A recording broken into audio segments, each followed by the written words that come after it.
Hello everyone and welcome back to what might just be one of the most brutal series currently in sim racing. The new Assetto Corsa prototype challenge on low fuel motorsport has produced no end of carnage in its opening few weeks, and I've got a feeling we're going to be in for more of the same here at Spa today. Now it's going to be tough because I'm in the top split again and I've qualified down in P16 out of 28 on the grid. I'm more than 3.5 seconds slower than Andrew Weiser in pole position, but his time of 2:06.9 is in a class of its own. If I'm looking for signs of encouragement, it's more pleasing to say that I'm only 1 second off the top 5. It's unlikely I'll get anywhere near them though. Simply surviving this one will be an achievement.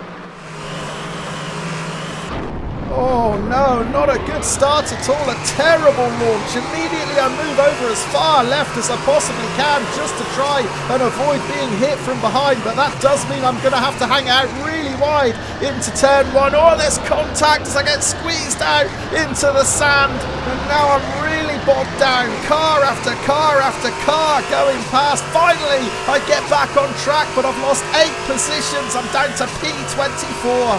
Well, that turn 1 incident was pretty inevitable, wasn't it? I did myself no favours at all with an absolutely terrible getaway as the lights went green. I had no choice but to pull over just to try and minimise the risk of getting rear-ended from the faster cars behind, but as a result of that, I was out way wider than I would have liked. And then I got pushed out even wider still in the first corner, and that sent me into the gravel.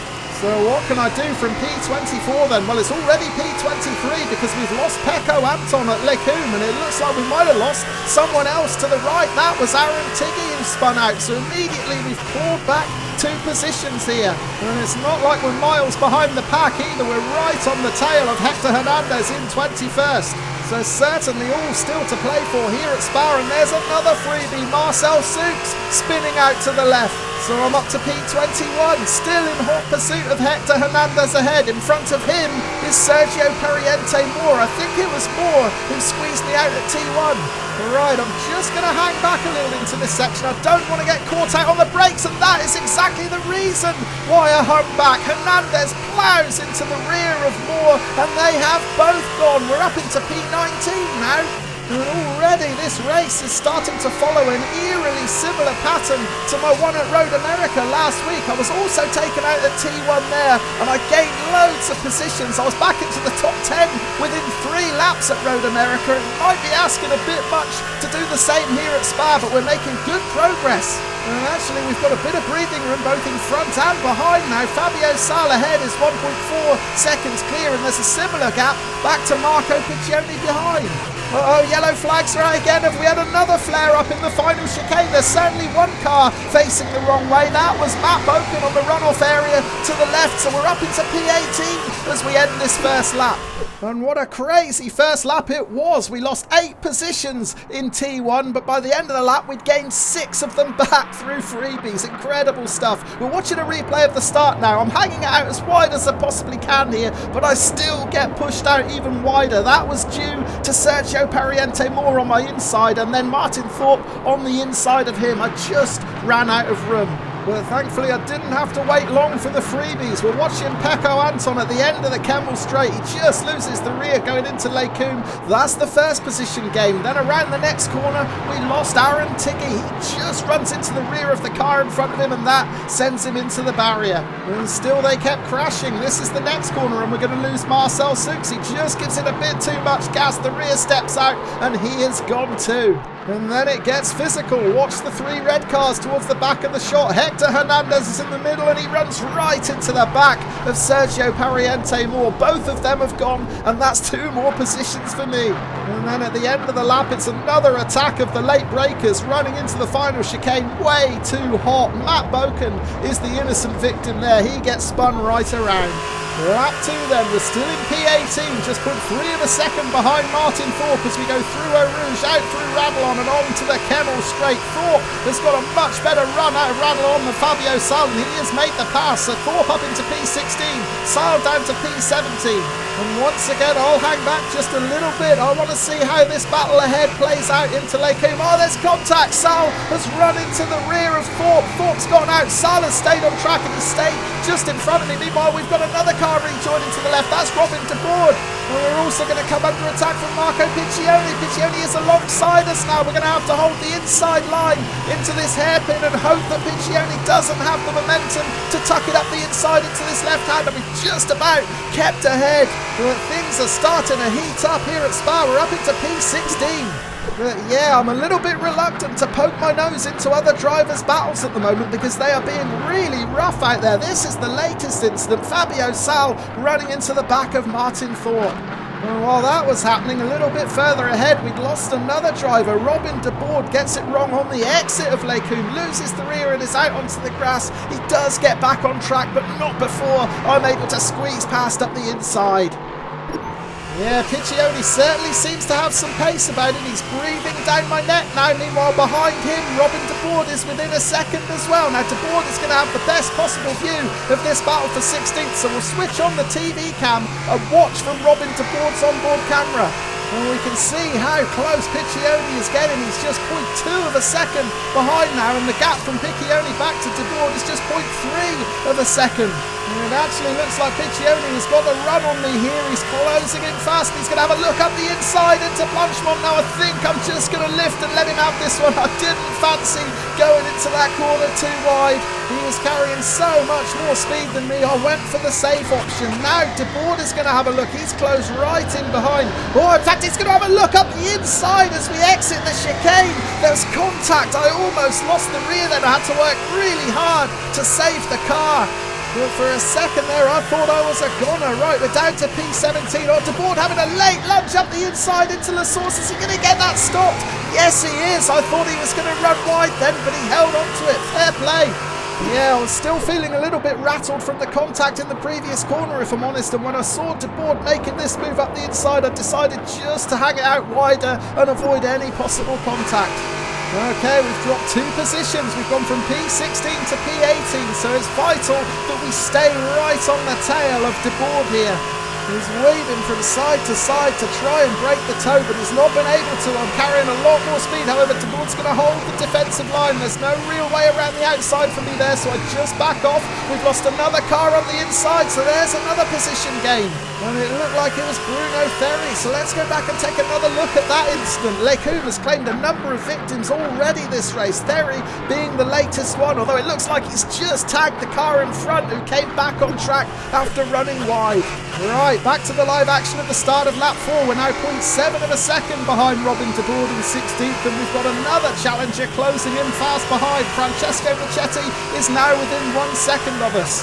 Now, I've got to be honest though, de Boer is looking more than a little ragged in front. I'm feeling quietly confident if I can apply enough pressure, he may just make a mistake. I need to be a bit closer than I am now though. Oh, there's the mistake though, he's out into the gravel. Immediately a swing over to the left to allow him space to rejoin, but that has put us up into P16. And we're going to jump forward now to the end of the 4th lap, because no sooner do I get that position thanks to a mistake by de Boer, I'm going to make a mistake to give him the position right back. I'm carrying just a little bit too much corner speed, which causes me to lose the rear. I can't stop the car from oversteering, and I'm out onto the grass. Thankfully, it's only cost me 1 position as de Boer charges back past, but rather harshly, it has also earned me a track cut warning. So that 4th lap was a tale of 2 mistakes as I traded 16th position with Robin de Boer. This is de Boer's mistake, running in way too hot into that left-hander. He's out onto the gravel and I get past, but my advantage didn't last for long. At the end of the lap, I run it in just a bit too quickly into the final chicane. The rear steps out right there, and at this point, I'm into a 180 turn. I'm out onto the grass. There's de Boer going past, and yeah, really harshly, I get a track cut warning for my troubles as well.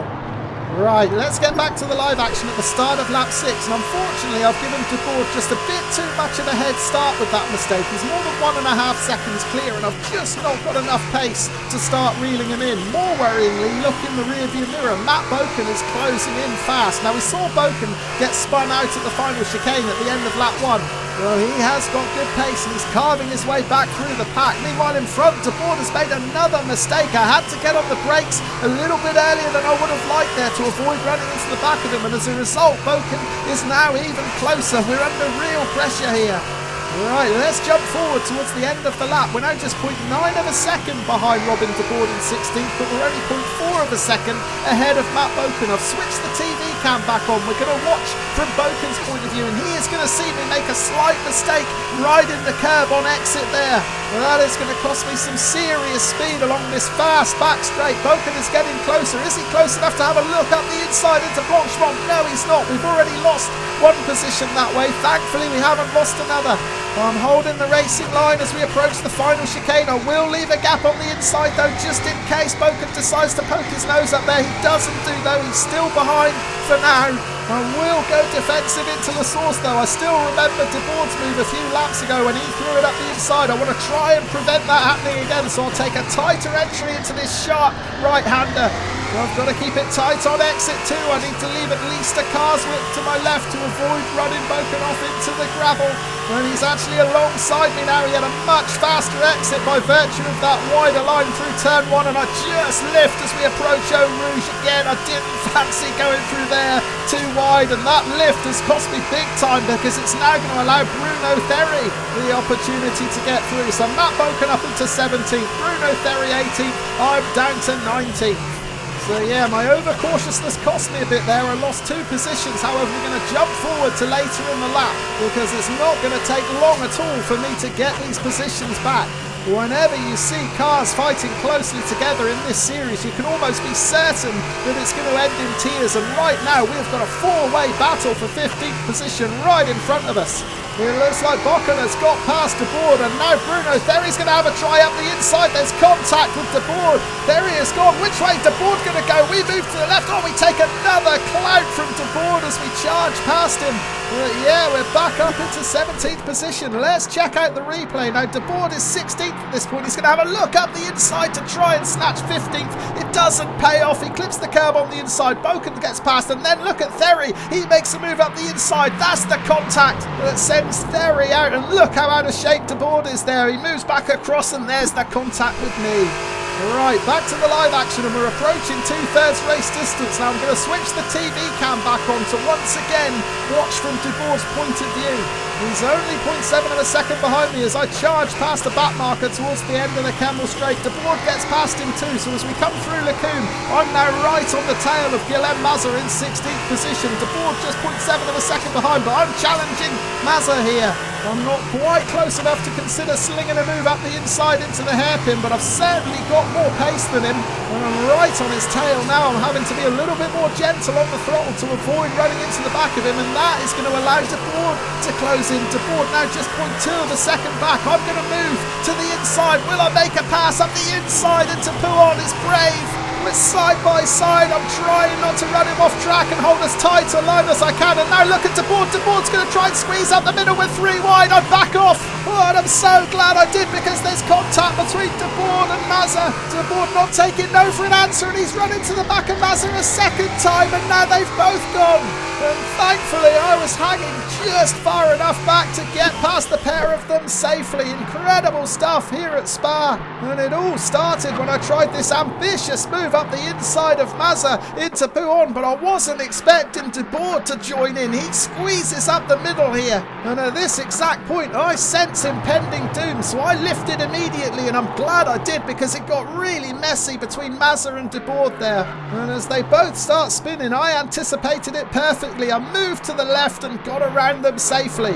So that promoted me up into P16. At this point I was 6 seconds behind Ivan Garcia in 15th, but as we rejoin the live action with 6 minutes left on the clock, you can see how rapidly I've closed in on him. Garcia's 6-second advantage has been trimmed to just 0.6 of a second now. And with 3 laps still to go in this race, I'm feeling pretty confident that I'm going to be able to get myself into the top 15. I haven't got to worry about any pressure behind because my nearest rival, Sergio Pariente Moore, is more than 10 seconds back. So I'm going to resist the temptation to rush and move here. I've got time on my side. I'm just going to play it cool and wait for a safe opportunity to present itself. It might happen here in Pouon because Garcia's run off track. He's out wide. There's a gap on the inside. I'm carrying a lot more speed and I should get the job done here. Yes, I have. I'm up into P15. Right, next on the to-do list is to make a break from Garcia, and I feel pretty confident I'll be able to do that quite quickly, judging by how rapidly I closed in on him over the previous couple of laps. Already we've opened up a 0.7 of a second advantage. So yeah, things looking good there. We're going to jump forward now to the last lap of the race. I wasn't expecting to get anything more than a 15th here. I didn't have the pace or the time remaining to catch any of the drivers in front of me. However, the one thing I do have is fuel in the tank. Joe Friesen doesn't. We get past Joe up into 14th on the last lap. And Friesen wasn't the only driver to miscalculate fuel. As we approach Blanchemont, there is another car touring. It's Fabio Sal, so we find ourselves up into P13 now. So 2 bonus freebies on this last lap, and I'm going to finish the race 3 positions higher than where I started it. And I said before the race began that survival had to be the main aim, and I'm glad to have got through this one because it was every bit as brutal as I expected it to be. Every time I saw cars fighting closely together, the alarm bells started ringing in my head. I just sat back, and it was wise to do that because pretty much every time there was a battle in front, it ended in tears. So P13 then from P16 on the grid, a gain of 3 places, and even more encouragingly, a gain of 11 places from the P24 I found myself in after that turn 1 melee. I was beginning to wonder whether survival was even an option in this series, but today I've managed it. Just